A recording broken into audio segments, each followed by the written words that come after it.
حضرت تھانوی رحمۃ اللہ علیہ نے ایک واقعہ لکھا کہ چند بھائی تھے، ان کے والدین بوڑھے ہو گئے۔ ان میں سے ایک تو بڑے شوق سے خدمت کرتا، باقی سب خدمت کرتے جیسے بوجھ دور کر رہے ہوں۔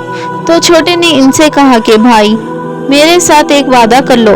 انہوں نے کہا کہ کیا؟ اس نے کہا کہ والدین کی خدمت مجھے اکیلے کرنے دو، اور جائیداد جتنی بھی ہے مجھے بے شک نہ دینا، آپ سب آپس میں تقسیم کر لینا۔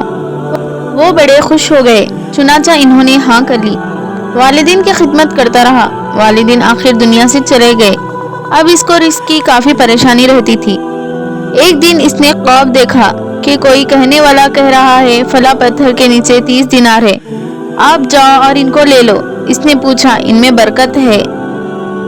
چونکہ اس کی ماں اس کو ہمیشہ دعا دیتی تھی کہ اللہ اس کو برکت والا رزق عطا فرما، تو اس کو بات یاد رہ گئی تھی کہ میری امی مجھے دعا دیتی تھی۔ اس نے کہا برکت ہے؟ اس نے کہا برکت نہیں ہے۔ اس نے کہا تب تو میں نے نہیں لیتا۔ آنکھ کھل گئی، صبح اٹھی تو اس نے خواب بیوی کو سنایا، اور بیویاں تو ماشاء اللہ اللہ کی ولیاں ہوتی ہے۔ اس نے کہا بے شک تم نہ لینا، جا کر دیکھو تو پڑے ہوئے ہیں یا نہیں۔ پڑے ہوئے ہیں۔ شوہر نے کہا جب میں نے لینے ہی نہیں تو میں نے جانا بھی نہیں۔ خیر اگلی دفعہ اس نے پھر خواب دیکھا کہ کسی کہنے والے نے کہا کہ اگر تم جاؤ تو تمہیں 20 دینار رہ گئے، وہ تمہیں مل جائیں گے۔ اس نے کہا برکت ہے؟ جواب ملا برکت تو نہیں ہے۔ اس نے کہا میں نے نہیں لینا۔ اگلے دن بیوی کو کہا تو بیوی نے کہا دیکھو میں کہتی تھی نہ کہ کل ہی لے لیتے ہیں، چلو آج ہی جا کر لے آؤ، 30 نہ صحیح تو 20 صحیح۔ اس نے کہا میں نہیں جاتا، برکت نہیں ہے۔ چنانچہ اگلے دن 10 ہو گئے، حتیٰ کہ اس کو اگلے دن خواب آیا کہ بھائی اس کے نیچے دینار رہ گئے، اگر چاہو تو لے لو۔ اس نے کہا برکت ہے یا نہیں؟ کہا ہاں اس دینار میں برکت ہے۔ یہ اٹھا اور اس کی بیوی کو بتایا کہ میں جا رہا ہوں لینے کے لیے۔ بیوی نے کہا 40-30 چھوڑ دیے، ایک لینے جا رہے ہیں، یہ بھی کوئی عقل مندی ہے؟ خیر وہ گیا اور اس نے 1 دینار لے لیا۔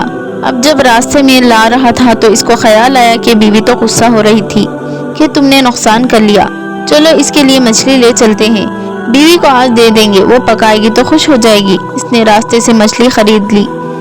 حضرت لکھتے ہیں کہ جب وہ مچھلی لے کر گھر آیا تو کچھ بچے ہوئے پیسے بھی دے دیے بیوی کو، اور مچھلی بھی دے دی، بھائی پکاؤ اور کھاؤ۔ اس کی بیوی نے جب مچھلی کو کاٹا تو اس کے اندر ایک قیمتی ہیرا موجود تھا۔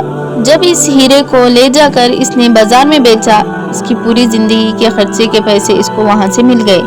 حضرت فرماتے ہیں اس کو برکت کہتے ہیں، ہمیشہ کے لیے مسئلہ ہی سمیٹ دیتے ہیں۔ اللہ تعالیٰ روز روز کی چیخ چیخ سے جان چھڑا دیتے ہیں۔